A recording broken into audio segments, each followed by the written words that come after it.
आज कुरिलोको मुन्टाको तरकारी खाने योजना छ। मैले टिपिरहेछु ल, कुरिलोको मुन्टा यसरी आउँछ।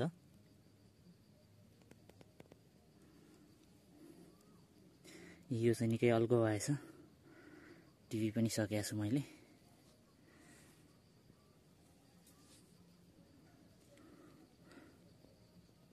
ल मुन्टा यसरी छ है, यो टिपी सकेको हो।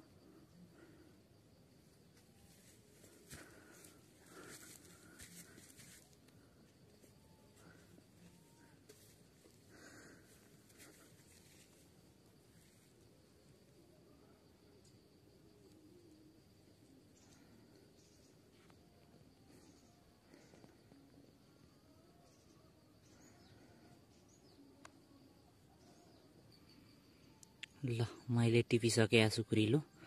अब यसलाई चाहिँ चट्ट पकाएर खाने हो। यो विशेष गरी नसा रोगीहरूलाई चाहिँ एकदमै राम्रो गर्ने भएको कारणले मैले यसको खेती गरेको हो।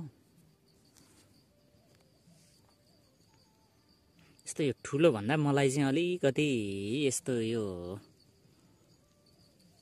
अलि यस्तो फुटिसकेको अलि मसिन खालको चाहिँ मलाई चाहिँ मिठो लाग्यो, तर आफ्नो टेस्ट हो। यो ठुलो खालको भन्दा चाहिँ मसिन खालको चाहिँ मलाई मिठो लाग्छ।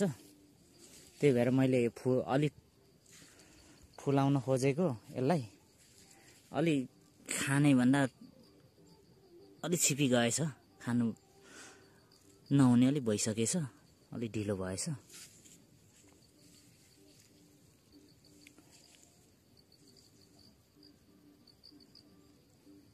फाइनली मैले टिपिसकेँ। मलाई चाहिँ यो यतापट्टिको यो डाँठवाला यो अलि ठुल्ठुलो यो मुना भन्दा चाहिँ यस्तो खालको चाहिँ मिठो लाग्छ।